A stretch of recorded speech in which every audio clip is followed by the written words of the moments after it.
اعوذ باللہ من الشیطان الرجیم بسم اللہ الرحمن الرحیم۔ السلام علیکم محترم سامعین، کتاب راہ کربلا جو کہ جناب سید احمد رضا زیدی صاحب نے تحریر فرمائی ہے اور جس میں مصنف نے چاردہ معصومین علیہ الصلاۃ والسلام کی حیات طیبہ پر فضائل سے مصائب تک مکمل مجالس مرتب کر کے اکٹھا فرمائی ہیں۔ آج 7ویں امام کی شب شہادت یعنی شب 25 رجب کے حوالے سے خانوادہ اہل بیت علیہ الصلاۃ والسلام کی خدمت میں تعزیت اور امام موسیٰ کاظم علیہ الصلاۃ والسلام کو خراج عقیدت پیش کرنے کے لیے اس کتاب سے مجلس در حال امام موسیٰ کاظم علیہ الصلاۃ والسلام پیش خدمت ہے۔ بسم اللہ الرحمن الرحیم۔ محترم سامعین اعزا، آج جس عظیم امام کی ہم شب غم و شہادت منا رہے ہیں، ان کی تاریخ ولادت 7 صفر 128 ہجری ہے، جبکہ جائے ولادت ابوا مدینہ ہے۔ آپ کو 25 رجب 183 ہجری میں شہید کیا گیا اور آپ کی جائے مدفن کاظمین عراق ہے۔ آپ علیہ الصلاۃ والسلام کی اصل رہائش مدینہ منورہ میں تھی۔ آپ کے والد ماجد کا نام امام جعفر صادق بن محمد علیہ الصلاۃ والسلام ہے، جبکہ آپ کی والدہ ماجدہ کا نام حمیدہ بربریہ ہے۔ آپ امام علیہ الصلاۃ والسلام کی کنیت ابو الحسن، ابو ابراہیم اور ابو علی ہے، جبکہ آپ کے القابات کاظم اور عبد صالح ہیں۔ آپ کی زوجہ محترمہ کا نام نجمہ، جبکہ اولاد میں امام رضا علیہ السلام، حضرت بی بی معصومہ قم علیہ الصلاۃ والسلام، ابراہیم، قاسم، شاہ چراغ، حمزہ، عبداللہ، اسحاق اور حکیمہ شامل ہیں۔ آپ علیہ الصلاۃ والسلام کی کل مدت امامت 35 سال ہے، جبکہ عمر مبارک 55 سال بیان کی جاتی ہے۔ محترم سامعین، اس مجلس عزا کا آغاز علامہ ذیشان حیدر جوادی مرحوم کے ایک بہت خوبصورت تجزیے سے کروں گا کہ جہاں آپ فرماتے ہیں کہ ائمہ طاہرین علیہ الصلاۃ والسلام کی حیات مبارکہ کے بارے میں ہمارے ہاں ایک عجیب و غریب تاثر پیدا کر دیا گیا ہے کہ ہمارے ائمہ طاہرین علیہ الصلاۃ والسلام حکومت اور اقتدار حاصل کرنے سے بیزار رہے اور وہ صرف بندگی کو پسند فرماتے تھے اور خود کو اہل آخرت سے مخصوص کر کے اقتدار قبول نہیں فرماتے تھے۔ علامہ ذیشان حیدر جوادی صاحب فرماتے ہیں کہ یہ تصور اتنا عام ہوا کہ صاحبان علم و دانش نے بھی اس ذلیل کو شرافت بناتے ہوئے سماجی اور سیاسی زندگی سے خود کو لا تعلق کر لیا، اور پھر ہوا یہ کہ ارباب اقتدار نے اس تصور کو اتنی ہوا دی کہ اگر کسی صاحب تقوی اور عالم باعمل نے عوام کی اصلاح کے لیے کوئی پلیٹ فارم تشکیل دینے کی کوشش کی تو ان سے کہنا شروع کر دیا کہ یہ آپ کی شایان شان نہیں اور آپ کا کام صرف محراب و منبر اور تبلیغ دین سے ہونا چاہیے۔ اور پھر یہ فکر اتنی زیادہ عام ہوئی کہ نفس پرست جاہ طلبوں نے حکومت و اقتدار پر قبضہ کر کے صاحبان علم و تقوی کو مسجد و محراب تک محدود کر کے دین اور سیاست جدا ہونے کا نعرہ لگا دیا۔ سامعین مجلس عزا، میں نے علامہ ذیشان حیدر جوادی صاحب کے اس عالمانہ تجزیے کو اس لیے بیان کیا تاکہ ان دبیز سازشوں کا پردہ چاک کیا جائے کہ جن کے ذریعے ائمہ علیہ الصلاۃ والسلام کو ان کے حق سے محروم رکھا گیا اور دین اسلام کے مکمل احیاء کے لیے ان کی کاوشوں پر پردہ ڈالا گیا۔ جیسا کہ میں نے پہلے بھی کئی مجالس میں عرض کیا ہے کہ ائمہ طاہرین علیہ الصلاۃ والسلام کی حیات مبارکہ کے تذکروں سے میرا مطلب یہی ہے کہ میں تاریخی شواہد کی روشنی میں ان حقیقتوں کو روشناس کراؤں کہ جہاں دشمنوں کی سازشوں اور اپنوں کی کم علمی کی وجہ سے ان درخشاں ابواب پر پردہ پڑا ہوا ہے۔ اس سلسلے میں آج امام موسیٰ کاظم علیہ الصلاۃ والسلام کی حیات مبارکہ کا تذکرہ کرتے ہوئے عرض کروں گا کہ آپ کے دور امامت کا شمار ائمہ طاہرین کی زندگی کے اہم ترین دور میں ہوتا ہے۔ اس کی وجہ یہ ہے کہ آپ کے دور امامت میں بنو عباس کے فتین اور چالاک حکمران منصور دوانقی اور ہارون رشید، اور دو بدترین اور ظالم حکمران مہدی اور ہادی برسر اقتدار رہے۔ اور پھر یہ وہ بدترین دور تھا کہ صاحب شعر و ہنر، فقہ و حدیث اور یہاں تک کہ صاحب تقوی شخصیات بھی ارباب اختیار کی خدمات پر کمر بستہ ہو چکی تھیں اور مکمل طور پر ارباب اختیار کے ہاتھوں میں کھلونا بنی ہوئی تھیں۔ اب آپ اندازہ لگائیے کہ ایسے دور میں کہ جب لٹیروں، منافقوں اور غاصبوں نے اسلام کا لبادہ اوڑھ رکھا تھا، اسلام حقیقی کو قائم و دائم رکھنا اور عوام الناس تک پہنچانا کتنا دشوار گزار کام تھا۔ اس بدترین دور میں بھی جو چیز امام برحق اور ان کے پیروکاروں کو آگے بڑھا رہی تھی وہ ان ہستیوں کا ذات الہی پر یقین کامل، انتک محنت اور تقیہ کی شکل میں اختیار کردہ تقوی الہی تھا، اور اس ہی سے ہم امام موسیٰ کاظم علیہ السلام کے جہاد کی اہمیت و افادیت کا اندازہ لگا سکتے ہیں۔ اس طرح آپ کی حیات مبارکہ کے درخشاں باب کو سمجھنے کے لیے ہمیں آپ علیہ السلام کے 35 سالہ دور امامت پر محیط آپ کی مسلسل جد و جہد، آپ کی زندگی میں انجام پانے والے مختلف واقعات، آپ کی عملی جد و جہد، آپ کا تقوی، آپ کے خاندان، احباب اور شاگردوں سے متعلق واقعات اور آپ علیہ السلام کے علم و کلام، مناظروں اور تذکروں کو سمجھنا ہوگا۔ آپ اس کٹھن اور جبر و ظلم کے ماحول کا اس بات سے اندازہ لگائیے کہ امام جعفر صادق علیہ السلام اپنے ایک خاص صحابی فضل سے کہتے ہیں کہ اس نوجوان یعنی امام موسیٰ کاظم علیہ السلام کی امامت کے بارے میں صرف خاص لوگوں کو بتایا کرو، اور اس ہی دوران عبد الرحمن بن حجاج کو واضح طور پر بتانے کے بجائے صرف اشاروں اور کنائیوں میں امام موسیٰ کاظم علیہ السلام کا تعارف کراتے ہیں۔ اسی طرح جب ایک مرتبہ ہارون رشید امام موسیٰ کاظم علیہ السلام سے آپ کے چچا اسماعیل کے حوالے سے آپ کے منصب امامت کے بارے میں پوچھتا ہے تو آپ اس کو کوئی واضح جواب نہیں دیتے، لیکن اس سے کچھ ہی دیر قبل آپ علیہ السلام اپنے ایک معتمد خاص عبداللہ نامی ایک زاہد اور متقی شخص سے گفتگو کرتے ہوئے خود کو منصب امامت و حکومت کے صحیح حقدار کے طور پر متعارف کراتے ہیں۔ اسی طرح امام موسیٰ کاظم علیہ السلام علی بن یقطین کو کہ جو ہارون رشید کے دربار میں ایک خاص عہدے پر فائز تھا، تقیہ پر عمل پیرا رہنے کی تاکید کرتے ہوئے نوکری برقرار رکھنے کا حکم دیتے ہیں، جبکہ اپنے ایک پیروکار رہزوان جمال نامی شخص کو ہارون رشید سے تعلقات منقطع کرنے کا حکم دیتے ہیں۔ اسی طرح اس ظلم و جور کے دور میں تقیہ کی طاقت و اہمیت کو استعمال کرتے ہوئے اپنے پیروکاروں کو حتیٰ کہ چین تک پھیلا دیتے ہیں۔ یہی وجہ ہے کہ منصور ہادی یا ہارون رشید میں سے کوئی ایک آپ علیہ السلام کو قتل کرنے پر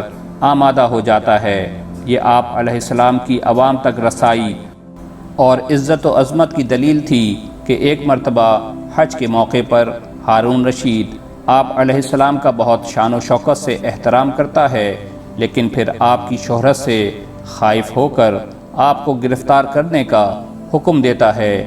اس لیے جب ہم امام علیہ السلام کی زندگی کی عظمتوں کو جاننے کے لیے آپ کی زندگی کے متضاد پہلوؤں کو ایک عظیم مقصد کے حصول کے لیے جد و جہد کی نظر سے دیکھیں گے تو ہمیں اس میں ایک ربط نظر آئے گا کہ آپ علیہ السلام نے اپنی پوری زندگی کو ایک مقدس جہاد کے لیے وقف کر رکھا تھا۔ اس لیے آپ کا درس و تدریس، تعلیم و تربیت، فقہ، حدیث سب اس ہی مقدس کار اسلامی کے لیے تھا جس کو امام حسن عسکری علیہ السلام تک ہر امام نے جاری رکھا، اور اب امام آخر الزماں اس بار گراں کو اٹھائے ہوئے ہیں۔ سامعین مجلس عزا، ہمارے ائمہ طاہرین کی زندگیاں کتنی مظلومانہ ہیں کہ اس زمانے کے ظلم و جور کے سبب آپ علیہ السلام کے انقلابی اقدامات کی روح سے چند افراد کے علاوہ کوئی اور واقف نہ تھا، اور آج لا علمی کے سبب اپنے بھی آپ علیہ السلام کی درخشاں حیات سے ناواقف ہیں۔ اس لیے ہمارا فرض ہے کہ ہم آج کے دور کے مومنین کو لا علمی کی تاریکیوں سے نکال کر ان کے ذہن و دل کو ان عظیم ہستیوں کے ذکر سے منور کریں، تاکہ وہ موجودہ حالات سے گھبرانے کے بجائے ائمہ طاہرین علیہ الصلاۃ والسلام کی حیات مبارکہ سے سبق حاصل کریں۔ میں یہاں پر امام موسیٰ کاظم علیہ الصلاۃ والسلام کی حقیقی معرفت کے لیے امام علیہ السلام کا ایک واقعہ پیش کرتا ہوں کہ امام موسیٰ کاظم علیہ الصلاۃ والسلام کے اس کمرے میں کہ جہاں امام قیام پذیر تھے اور امام کے معتقدین اصحاب کے ہمراہ کوئی اور نہیں جا سکتا تھا، اس کمرے میں امام کا ایک خاص معتقد داخل ہوتا ہے اور وہ دیکھتا ہے کہ امام موسیٰ کاظم علیہ الصلاۃ والسلام کے کمرے میں صرف 3 چیزیں رکھی ہوئی ہیں۔ ان میں ایک کھردرا تہمت کا لباس، جسے اس وقت کی اصطلاح میں جنگی لباس کہا جاتا تھا، دوسری چیز ایک تلوار تھی جو چھت سے لٹکی ہوئی، اور تیسری چیز قرآن مجید تھا۔ اب آپ دیکھیے، یہ اس امام علیہ السلام کا کمرہ ہے کہ جسے عوام الناس ایک گوشہ نشین اور دنیا سے الگ تھلگ صرف ایک عبادت گزار کے نام سے جانتے ہیں، جبکہ یہ کمرے میں موجود 3 چیزیں اس عظیم رہبر کی نشاندہی کرتی ہیں کہ جو ہمہ وقت دین اسلام کی بقا کے لیے کمر بستہ ہے، یعنی تلوار کی موجودگی اس بات کی علامت ہے کہ آپ علیہ السلام جہاد کے لیے تیار ہیں، جنگی لباس کی موجودگی اس بات کی علامت ہے کہ آپ علیہ الصلاۃ والسلام کی زندگی ایک مجاہدانہ زندگی ہے، اور قرآن کریم کی موجودگی اس بات کو ظاہر کرتی ہے کہ دین الہی آپ کا منشور ہے۔ لیکن یہاں بھی اگر نہیں ہیں تو وہ باشعور عوام نہیں ہیں کہ جو اپنے امام وقت کی سربراہی میں معاشرے میں حقیقی اسلام کو نافذ کرنے کے لیے کمر بستہ رہیں۔ افسوس کہ یہ بے معرفتی اور بے شعوری آج بھی قائم ہے۔ سامعین مجلس اعزاء، جب ہم تاریخی حقائق کا جائزہ لیتے ہیں تو ہم دیکھتے ہیں کہ امام موسیٰ کاظم علیہ الصلاۃ والسلام کو دیگر ائمہ طاہرین کے مقابلے پر سخت اور کٹھن حالات کا سامنا کرنا پڑا، جس کی وجہ یہ ہے کہ آپ علیہ الصلاۃ والسلام کی امامت کے دور میں اپنے باہمی اختلافات اور جنگوں پر قابو پا چکے تھے، اور اب ان کی تمام تر توجہ امام موسیٰ کاظم علیہ الصلاۃ والسلام کی جانب مبذول تھی۔ تو اب آپ دیکھیے کہ ایک جانب ایک طاقتور حکومت ہے کہ جس کا رقبہ چین تک پھیل چکا ہے، اور دوسری جانب امام علیہ السلام کی تنہا ذات ہے کہ جنہیں کسی سے ملنے کی اجازت ہے اور نہ کسی کو آپ علیہ السلام سے ملنے کی اجازت ہے، اور صرف یہی نہیں بلکہ کئی سالوں تک آپ کو قید میں رکھا جاتا ہے۔ لیکن یہ شمع انقلاب اس قید خانے سے بھی چراغوں کو روشن کر دیتی ہے۔ اس سلسلے میں آپ کے سامنے امام موسیٰ کاظم علیہ الصلاۃ والسلام کا ایک واقعہ پیش کروں گا، اور وہ یہ کہ حکومت نے آپ کو اس وقت کے ظالم ترین جلاد ہندی بن شالک کے قید خانے میں قید کرنے کا حکم دیا۔ یہ قید خانہ اس جلاد کے گھر کے قریب واقع تھا، اس لیے گھر کے افراد بھی اکثر و بیشتر زندان کا معائنہ کرتے رہتے تھے، اور امام علیہ الصلاۃ والسلام کو ہر وقت مصلی عبادت اور مناجات الہی میں مشغول دیکھتے تھے، جس کی وجہ سے ان کے دلوں میں بھی محبت اہل بیت جلوہ فگن ہو گئی۔ اور پھر اس کے ہی خاندان میں سے ایک شخص کشاجم بھی تھا، جس کا شمار بزرگ شیعہ علماء میں ہوا۔ تقریباً تمام تاریخ دانوں نے لکھا ہے کہ کشاجم اپنے وقت کے بہترین ادباء و شعراء میں شمار ہوتے تھے۔ اور پھر اس ظالم ہندی بن شالک کی نسل سے کشاجم، جو کربلا میں کشاجم ہندی کے نام سے مشہور ہوئے اور ایک عظیم محب اہل بیت بن کر نمودار ہوئے۔ سامعین مجلس اعزاء، یہ ہمارے ائمہ طاہرین علیہ الصلاۃ والسلام کی ظالم و جابر حکمرانوں کے مقابلے پر استقامت اور جوانمردی ہی ہے کہ جس کی وجہ سے آج یہ دین اسلام محفوظ ہے۔ آپ دیکھیے کہ ائمہ طاہرین علیہ الصلاۃ والسلام کی زندگیاں کتنے پرجوش اور ولولہ انگیز واقعات سے بھری ہوئی ہیں، تو کیا یہ ظلم نہیں کہ دنیا ان کو ایک خاموش اور غیر جانبدار ہستی کی حیثیت سے پہچانے؟ اس لیے ہمارا فرض ہے کہ ہم ائمہ طاہرین کی حیات مبارکہ اور عظیم تاریخی کردار سے علم و آگاہی حاصل کرتے ہوئے اور تقاضۂ وقت کو مد نظر رکھتے ہوئے خدمت اسلام انجام دیں۔ کیونکہ ائمہ طاہرین کی حیات مبارکہ میں بھی وہی درس موجود ہے جو درس ہمیں کربلا سے ملتا ہے۔ بس صرف فرق اتنا ہے کہ مصلحت وقت کے تحت کوئی حسین ابن علی بن کر اپنا فرض انجام دیتا ہے تو کوئی امام موسیٰ کاظم بن کر اپنا فرض ادا کرتا ہے۔ اب آپ دیکھیں کہ کیا یہ یزیدی کردار نہیں کہ منصور کا بیٹا ہادی جب خلیفہ بنتا ہے تو اپنے قریبی رازدار زید ربیع سے کہتا ہے کہ امام موسیٰ کاظم کو قتل کرنے کا منصوبہ بناؤ،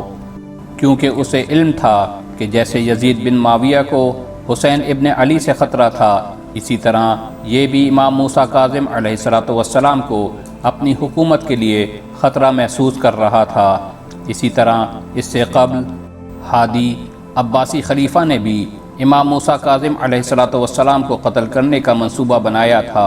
یہاں تک کہ اس نے اس حوالے سے ایک شعر بھی کہا تھا جس کا خلاصہ یہ ہے کہ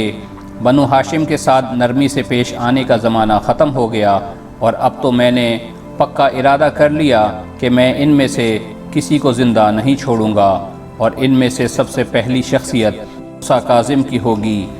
آپ نسل در نسل اہل بیت علیہ السلام سے عداوتوں کا تسلسل دیکھیے کہ آخر اس ہادی عباسی کے بیٹے ہارون نے امام موسیٰ کاظم علیہ السلام کو زہر دے کر شہید کر دیا۔ اب آپ دیکھیے کہ کیا یہ ممکن ہے کہ جو شخص صرف مسجد کے ایک گوشے میں بیٹھ کر عبادتیں اور گھر کے ایک گوشے میں بیٹھ کر صرف اللہ کرتا رہے، اس کی جان کے در پہ کوئی عام شخص نہیں بلکہ بادشاہان وقت پڑے رہتے ہیں۔ اس کی واحد وجہ یہ تھی کہ دشمن بھی جانتا تھا کہ اسلام کے نام پر قائم شدہ حکومت کی باغ دوڑ سنبھالنے کے اصل حقدار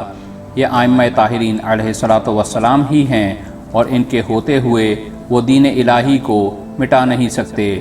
اب آپ دیکھیے کہ ایک جانب یہ ظلم و جور روا ہے کہ ائمہ طاہرین علیہ السلام کو پابند سلاسل کر کے زندانوں میں رکھا جاتا ہے، یا پھر یہ عظیم ہستیاں اپنے مشن کو جاری رکھنے کے لیے جنگلوں، ویرانوں اور غاروں میں پناہ لینے پر مجبور ہوتے ہیں۔ امام موسیٰ کاظم علیہ السلام کے اس عمل کے حوالے سے میں امام کا ایک واقعہ پیش کروں گا، اور وہ یہ کہ امام موسیٰ کاظم اس روپوشی کے دور میں بھی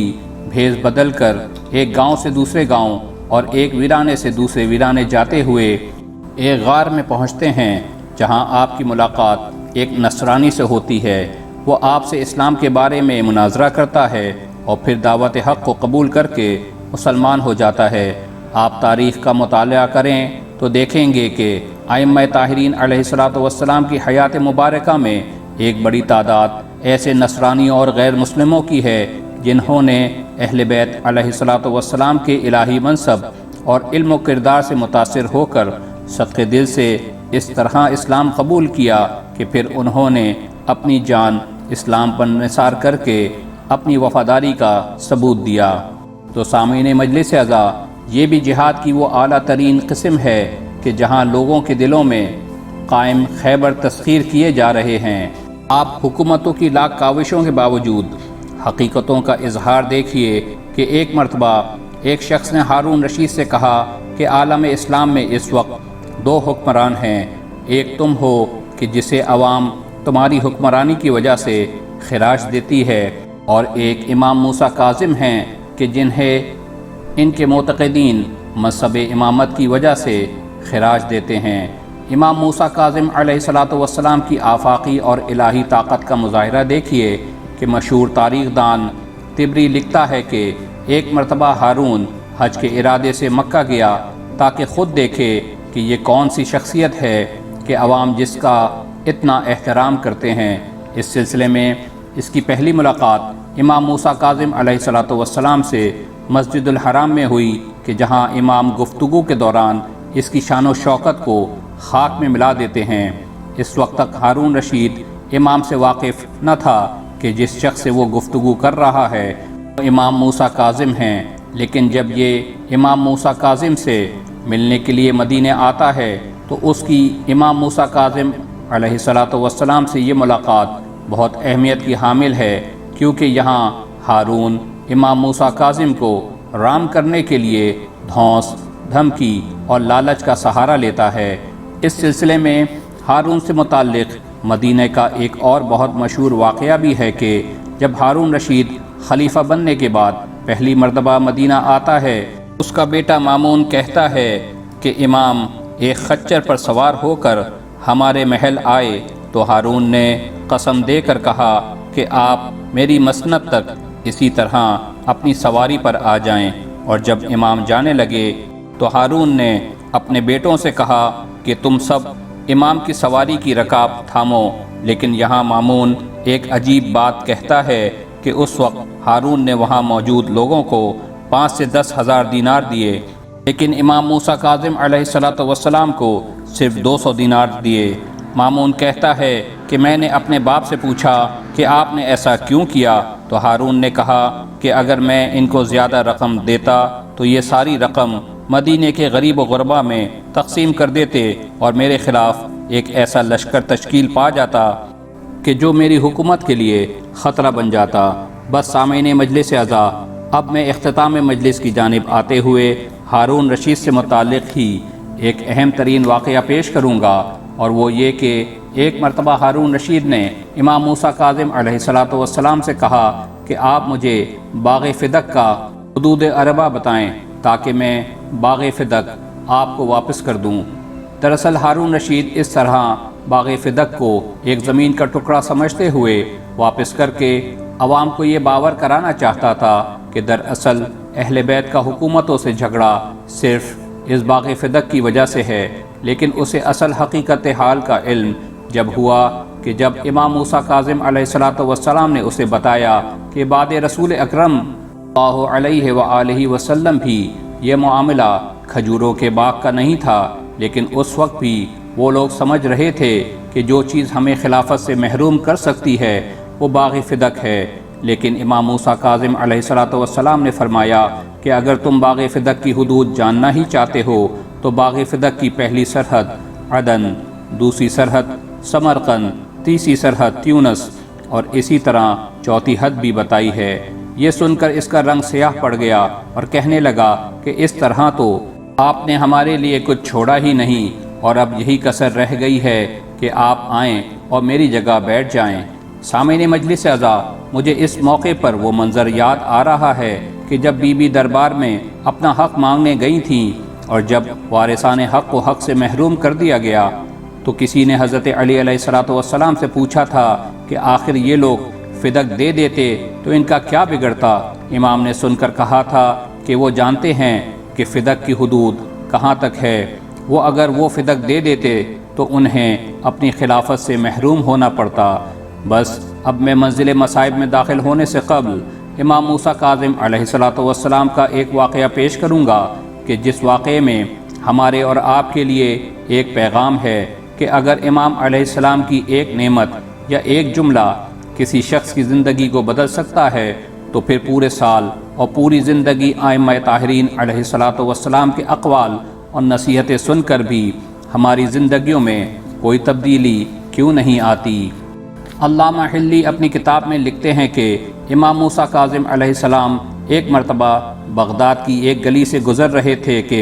ایک مکان سے گانے کی آوازیں آئیں۔ اسی دوران اس گھر کی کنیز دروازے پر کوڑا پھینکنے کے لیے آئی تو امام علیہ السلام نے اس سے پوچھا کہ یہ کس کا مکان ہے، آزاد کا یا غلام کا؟ کنیز نے کہا کہ آزاد کا۔ امام موسیٰ کاظم علیہ السلام نے یہ سنا تو کہا کہ کاش یہ بندہ ہوتا تو یہ اپنے مالک کی اطاعت کرتا۔ یہ کہہ کر امام آگے بڑھ گئے۔ کنیز گھر میں واپس گئی تو گھر کے مالک نے تاخیر کا سبب پوچھا تو اس نے سارا واقعہ بیان کر دیا۔ صاحب خانہ نے یہ سنا تو اس کے دل پر امام کے جملوں کا اتنا زیادہ اثر ہوا کہ ننگے پیر گھر سے باہر کی جانب دوڑ پڑا اور امام سے معافی کا طلبگار ہوا۔ پھر کیونکہ استغفار کرتے وقت ننگے پاؤں تھا تو پھر زندگی بھر پیر میں جوتا نہیں پہنا اور اپنے وقت کی بزرگ ہستی بن کر دنیا سے گزرا۔ بس سامعین مجلس اعزا، مجھے سمجھ نہیں آ رہا کہ میں امام موسیٰ کاظم علیہ السلام کے مصائب کی ابتدا کہاں سے کروں، اس مقام سے کہ جہاں امام اپنے آباء و اجداد کے مصائب کہتے ہوئے اپنے بابا کو زہر سے شہید ہوتا دیکھ رہے تھے، یا پھر اس مقام سے کہ جہاں آپ علیہ السلام کو جس قید خانے میں رکھا گیا تھا وہاں نہ صحیح طور پر ہوا کا گزر تھا اور نہ روشنی کا، اور چھت اتنی چھوٹی تھی کہ آپ صحیح طور پر کھڑے بھی نہیں ہو سکتے تھے۔ بس مومنین، اللہ تعالیٰ کی لعنت ہو ہارون رشید پر کہ جس نے شمع امامت کو گل کر دیا اور پھر امام غریب کا جنازہ دریائے دجلہ کے پل پر لا کر رکھ دیا گیا۔ مجھے معلوم نہیں کہ یہاں سے آپ کا جنازہ کس طرح جائے مدفن پہنچا، لیکن ہاں اتنا علم ہے کہ آج اس ہی پل سے 25 رجب کو جب امام موسیٰ کاظم علیہ السلام کا تابوت اٹھتا ہے تو لاکھوں پیروکاران امام ماتم و گریہ کرتے ہوئے یہ تابوت کاظمین میں روضہ امام موسیٰ کاظم علیہ السلام میں لاتے ہیں۔ میں کہوں گا کہ اے شیعوں، اے ماتم گساران امام مظلوم، تم اس وقت کہاں تھے کہ جب امام موسیٰ کاظم علیہ السلام کا جنازہ بغداد کے پل پر رکھا ہوا تھا اور جنازہ اٹھانے والا کوئی نہ تھا۔ لعنت اللہ علی القوم الظالمین سیعلم الذین ای منقلب ینقلبون ما علینا الا البلاغ المبین اللہم صل علی محمد و آل محمد۔ زیارت امام موسیٰ کاظم علیہ السلام۔ السلام علیک یا ولی اللہ وابن ولیہ، السلام علیک یا حجت اللہ وابن حجتہ،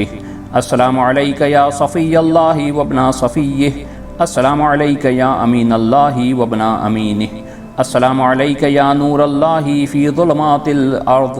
السلام علیک یا امام الہدی، السلام علیک یا علم الدین والتقی، السلام علیک یا خازن علم النبیین، السلام علیک یا خازن علم المرسلین، السلام علیک یا نائب الاوصیاء السابقین، السلام علیک یا معدن الوحی المبین، السلام علیک یا صاحب العلم الیقین، السلام علیک یا غیبت علم المرسلین، السلام علیک ایہا الامام الصالح، السلام علیک ایہا الامام الزاہد، السلام علیک ایہا الامام العابد، السلام علیک ایہا الامام السید الرشید، السلام علیک ایہا المقتول الشہید، السلام علیک یا ابن رسول اللہ وابن وصیہ، السلام علیک یا مولایا موسیٰ ابن جعفر ورحمۃ اللہ وبرکاتہ۔ اللہم صل علی محمد و آل محمد۔ آئیے آخر میں دعا کرتے ہیں کہ اللہ تعالی ہماری اس مختصر سی عبادت کو اپنی بارگاہ میں قبول و مقبول فرمائے اور اس نیک عمل کا ثواب محمد و آل محمد علیہ السلام کی طرف سے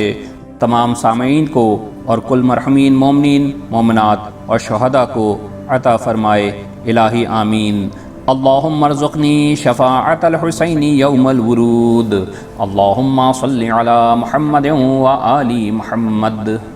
اب آئیے کرونا جیسی مہلک بیماری سے بچاؤ کے لیے جناب سیدہ سلام اللہ علیہا کی